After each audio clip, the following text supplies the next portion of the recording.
Some say that if you seek proof of the existence of the gods, you need look no farther than a dragon. What natural design could produce such a glorious being? And if the dragons are the testimony of the divine, what secrets must lie hidden in Argonessen? Kessler, poet of Sharn. In Adar, a group of Redran soldiers are forced back by hurricane winds and a terrible storm. A shadow is seen moving in the clouds, and the soldiers curse the Storm Guardians, the dragons who defend the realm of refuge. In Xen'drik, a silver dragon plays a gruesome game of chess with a frost giant chieftain. The pieces are the frozen corpses of her recent victims, reanimated and forced to serve her in death. In Corvair, an influential minister holds a secret meeting with a cunning crime lord. This negotiation irrevocably alters the balance of power in the great city of Fairhaven. One of these men is human, the other, a dragon who has made its home in Onder since before the rise of Galifar. But which one is man, and which worm? And in the heart of Argonessen, 36 dragons gather in a vast stone spire older than the human race. The collective power of this conclave could shatter a kingdom. A debate rages on a matter of interpretation. The outcome could determine the future of Eberron. Dragons have walked this world since the dawn of time. They are creatures of legend, subjects of 1,000 tales, slayers of demons, and destroyers of kingdoms. They are prophets and puppet masters, and despite their awesome reputation, few humans truly realize the power these worms wield. In the modern age, very few people have met a dragon and lived to tell the tale. But an age of adventure has arrived, a time when new heroes rise up to challenge the legends of the past. And so it is time to learn about the great worms that have shaped the world since the First Age. The wisest dragons contend that the world was born in battle. According to myth, the emptiness before creation was the domain of 3 mighty dragons. Golden Cyberus was the source of all magic. Gentle Eberron was the fountain of life. Cruel Kyber was the master of secret knowledge and of the powers that lurk in the darkness. Together, they held dominion over the fate of all, and they pondered the proper shape of the universe. In the beginning, the progenitors worked together. They started with 13 planes, but as they molded reality, rifts began to form between them. Dark Kyber grew greedy, and noble Cyberus responded by becoming more forceful. Each sought greater influence in the work. Danvi, Fernia, and Irion bear the prevailing mark of Cyberus. Kithri, Mabar, and Zoriat show the dominant touch of Kyber. Eberron sought to mediate, but could not bridge the divide. When it came time to create the final central plane, the tensions between Cyberus and Kyber could not be contained. The Dark One tore into her sibling, mortally wounding the gold dragon and scattering his scales across the sky.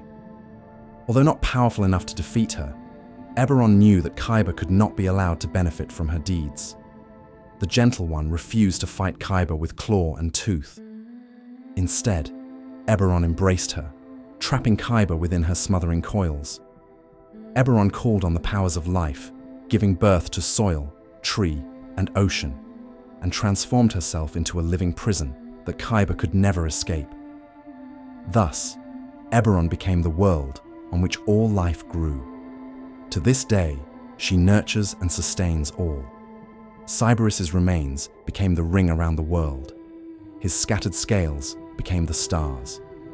Kyber remains trapped within, the dragon below, the mother of monsters, the source of all darkness, forever struggling to escape and bring an end to it all.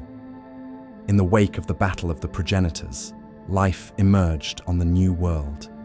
Cyberus had fallen in battle, but power remained within his blood. Filled with the purest essence of magic, that blood fell on Eberron, merging life and magic to produce new creatures with the strength of both progenitors. Dragons. Where the blood of Cyberus struck the clouds, silver dragons were born. It fell on the cold peaks, and white dragons rose from the ice. It struck the swamps, and black dragons emerged from the dark depths. And so all the dragons were born, mighty and proud, possessing the mystical power of Cyberus and the vibrant life force of Eberron. Few of the creatures of the modern age existed at the dawn of time. The Titans of Xen'drik were in their infancy, possessed of power but lacking knowledge. The lesser races had not been born. The dark creatures had not been spawned. So it was that wild flights of dragons soared above the world, reveling in their might. The dragons' only true match were the Coatls, the feathered serpents of Salona. For all their power, dragons are mortal creatures. They reproduce, they grow old, and in time, they die. The Coatls stood outside the cycle of life. Legends say the Coatls were formed from the pure blood of Cyberus before it struck Eberron, and that, as a result, they were truly immortal. They were reborn after death, so that their numbers remained constant. Though powerful, the Coatls kept to Salona, leaving the dragons to explore the world. For untold millennia, the dragons were the sole lords of Eberron. Then a new threat emerged. Kyber was bound in the depths of Eberron, but this did not eliminate the dark dragon's power. In time, a host of horrors spawned in the depths. Rakshasas, aboleths, and other terrors emerged to lay claim to the world above. The greatest were the overlords, fiends with such power that they could almost be called gods. At that time, the dragons were organized into simple flights, which fought with one another as often as not. Scattered and wild, they were no match for the overlords of Kyber. Our kind loved this land once, and godlike we reveled in our power here. We shared our secrets with the giants. We gifted them with wonders beyond their wildest dreams. We thought to create a paradise, but fate twists cruelly. The seeds we planted among the giants grew rank and malformed, until we had no choice but to weed them out and poison their roots. Now, this scornful place is nothing, a stain upon Eberron's repose, a shadowed memory of better times, a constant reminder of our arrogance. If I had led the charge against the giants on that day, I would have destroyed them to the last and broken this accursed continent to pieces just to watch it crumble into the sea. But the elders claim its purpose in the prophecy has yet to be fulfilled. Varistorkan, beacon of Cyberus. After the mighty fiends consolidated their hold on the surface world, they ruled over a nightmare kingdom for hundreds of thousands of years. The once proud dragons were forced into slavery and servitude. The fiendish dominion might have continued until the end of time, if not for the Coatl Hezcalipa and a blue dragon named Uralonastrix. Working together over the course of centuries, these two visionaries studied the sky and stars and compared their findings with mysterious patterns that appeared on the Earth. They became convinced that such study could reveal a map of the future, an outline of the myriad paths history might follow. Uralonastrix believed it to be the wisdom of the progenitors, the very blueprint of reality. He called it the Draconic Prophecy, authored by Eberron and Cyberus themselves. The Draconic Prophecy gave Uralonastrix insights into the weaknesses of the demonic overlords. Even more, it gave the dragon and his kin a sense of hope, the belief that dragons were part of something greater. Following the path of prophecy, Uralonastrix and Hezcalipa rallied their peoples against the children of Kyber, setting in motion a war that would continue for thousands of years. Despite their raw power, or perhaps because of it, the overlords were scattered and overconfident. This allowed the combined might of the Dragon Coatl alliance to defeat them once. Despite this advantage, the war seemed hopeless. The overlords were truly immortal. The defeat of an overlord was temporary at best, and no simple spell could bind them. Then, Hezcalipa's studies uncovered a path to victory. Indeed, the outcome appeared ordained. Still, the cost was terrible. Led by Hezcalipa, the Coatls sacrificed almost their entire race, forging their immortal essence into a pure force that could hold the overlords and their dire followers. A few demons escaped, but the war was won. Although the dragons fought fiercely, some believe they abandoned the Coatls at the end, refusing to share the cost of the final sacrifice. It is possible that this was a matter of fear, although that seems unlikely. It might be that, being mortal, the dragons simply didn't have the spiritual energy required. Perhaps the dragon's survival was a calculated decision. The sacrifice of the Coatls removed both celestials and fiends from Eberron, leaving the dragons as masters of the prophecy and the most powerful beings in the world. The great war against the demons united the dragons. It forced them to set aside their petty rivalries and master the mystical powers that had long lain dormant in them. The surviving dragons were more powerful than ever before, but their population had been devastated by battle. Following the defeat of the overlords, most of the surviving dragons retreated to the sanctuary of Argonasen. The elders gathered in the first great conclave and laid the foundation of draconic culture that remains in place to this day. The survivors spent tens of thousands of years nursing their wounds, rebuilding their flights, identifying and studying the signs of the prophecy, and honing the magical gifts they had developed during the war.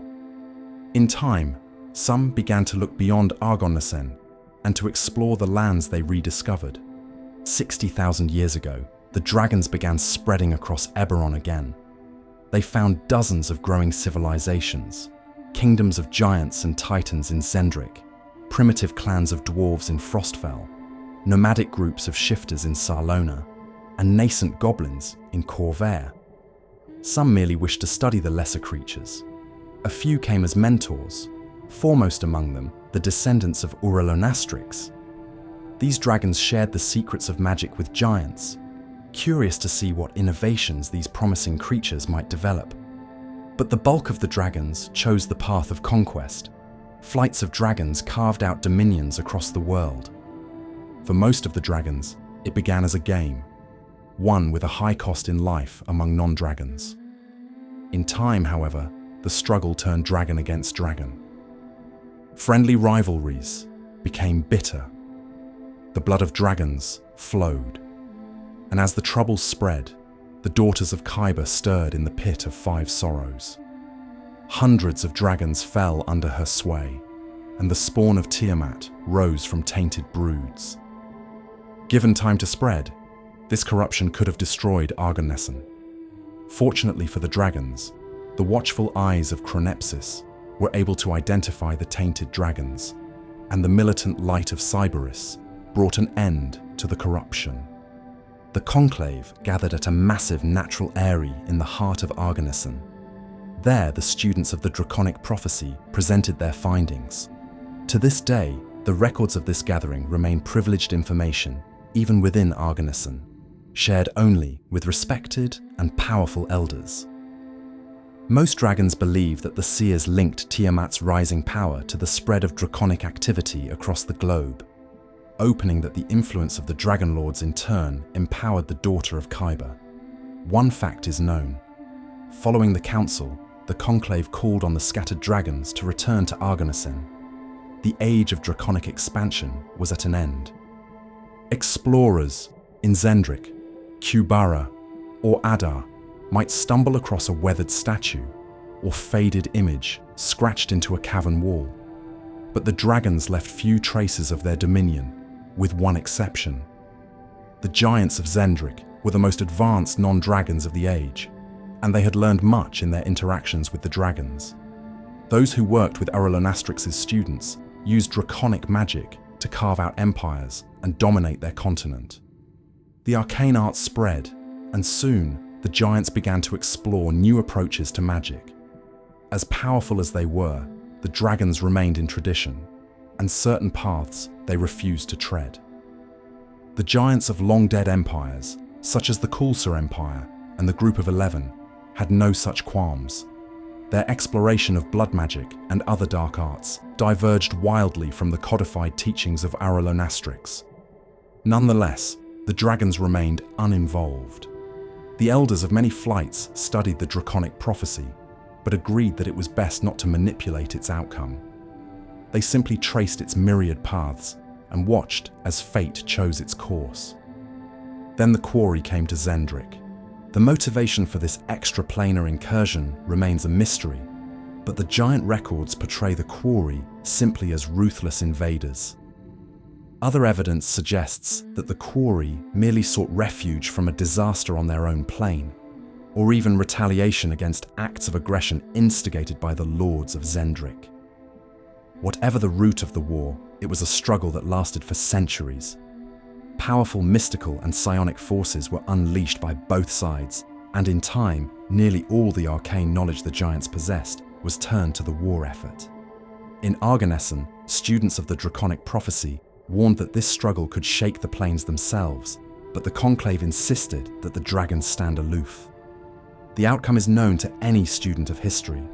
The giants unleashed forces that tore Dalquor from its orbit, bringing a sudden and terrible end to the conflict. The giants' gambit devastated their continent and shook the foundations of Eberron. Their former slaves, the elves, rose up against their weakened masters. Desperate, the giants began harnessing power once more, preparing to unleash the same forces that had vanquished Dalquor. Perhaps they thought victory was possible, but many historians believe it was pure nihilism. If the Titans couldn't rule the world, they would destroy it. The dragons saw the threat traced out in the prophecy. Shocked and alarmed at the effect of the forces already unleashed by the giants, this time they chose to act.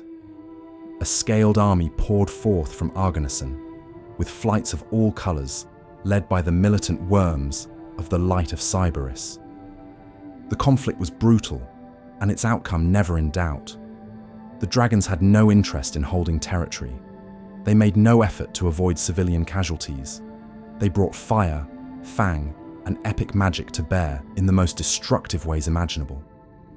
In the end, nothing was left of the proud nations of Xen'drik. Giant, elf, and all other cultures of the land were laid low by the dragons, and powerful curses ensured that the giants would never again threaten the world.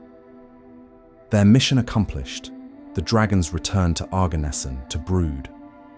All agreed that the people of Xen'drik would never have posed such a threat if the dragons had not shared the secrets of magic. The Conclave called the event known as Orelanastrix, Orion's Folly, and forbade any flight from sharing the secrets of Argonessen with lesser beings. Grant me your obedience, and I shall reward you with protection. Grant me your devotion, and I shall bathe you in the magnificence of my presence. Turn away from my benevolent guidance, and I shall pick my teeth with your bones. Dawning of the Vast. Although the destruction of Xen'drik was monumental, some of the continent's denizens did survive. While the dragons brooded, elf refugees established the nation of Erinol. Thousands of years of research into necromancy and the energies of Argonessen produced the Undying Court, an alliance of deathless elves with a gestalt power that rivaled the overlords of the First Age. Since that time, nearly 25,000 years before the founding of Galifar, dragons and elves have been at war. The tides of strife ebb and flow, and centuries might pass between battles. But sooner or later, the dragons return to fight once more. The basis of this age-old conflict and its conduct is another of the mysteries of Argonessen. Many find it impossible to imagine that the Arini could stand against the force that utterly destroyed Xen'drik. In truth, the elves have never faced the full power of Argonessen. The strike on Xen'drik was carried out by the full unified force of Argonessen. The Elf-Dragon Wars have involved only a few flights from the Light of Cyberus. The fact that the Undying Court has been able to hold off the dragons remains an impressive feat, but it has not faced the power that ravaged a continent. Those who study this puzzling behavior ask, why not? What motivates this seemingly endless struggle? If the dragons truly wish to eliminate the elves, why don't they commit their full forces to the task? If they don't care enough to do so, Why do they continue to fight in such piecemeal fashion? One theory is that the dragons despise the extensive practice of necromancy, even when it draws on the positive energy of Eberron, but do not view it with the same abhorrence as the giants' planar studies. Thus, they cannot agree en masse that Eberron should be laid low. Another possibility is that the struggle is a form of exercise for the dragons, a proving ground for the younger warriors of the Light of Cyberus.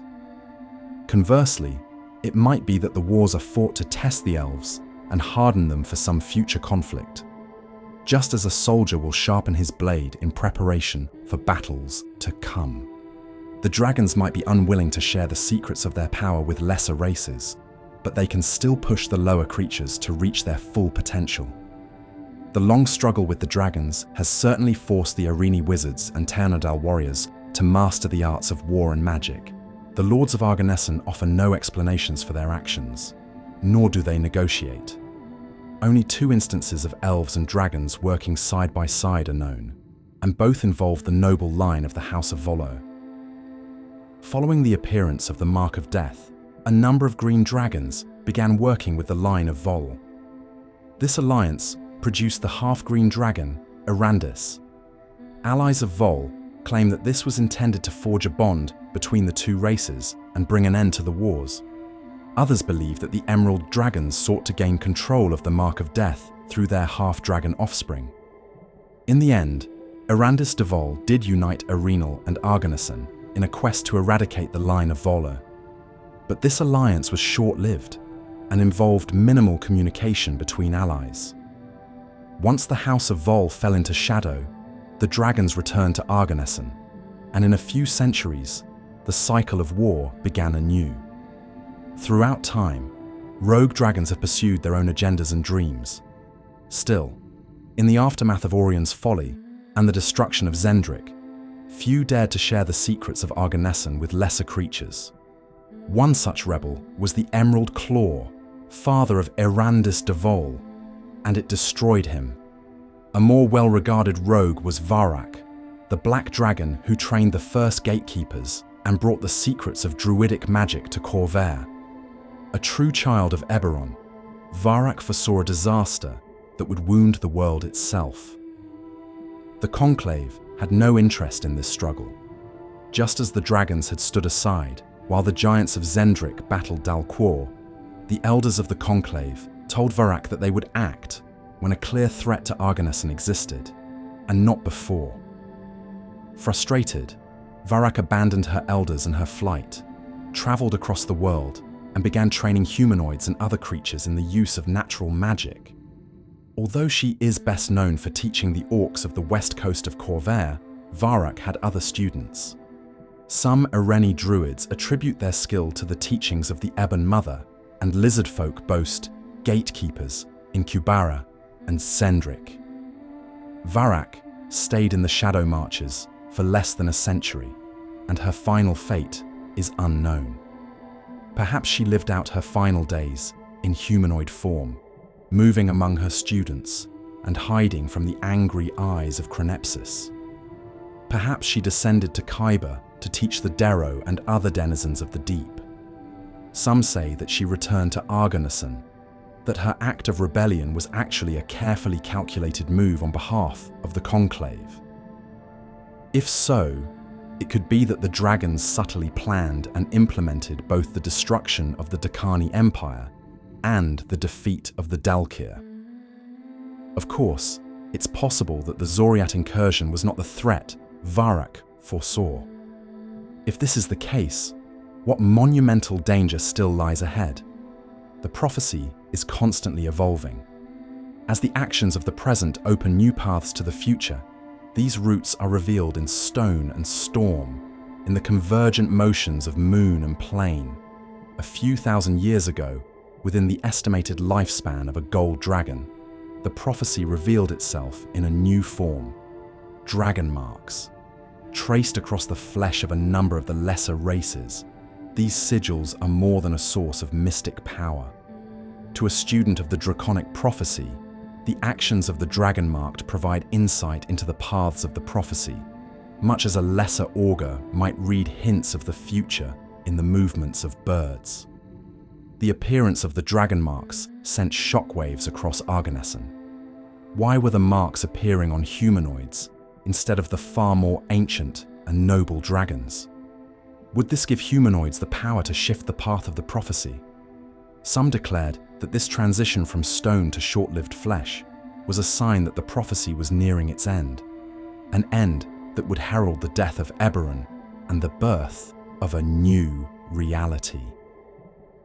Many among the militant Light of Cyberus urged the Conclave to destroy the Dragonmarked, to prevent the Lords of Dust or other enemies from using them. Other dragons argued that this was a manifestation of the will of Eberron, and destroying it would be blasphemous, an act that could have cataclysmic results.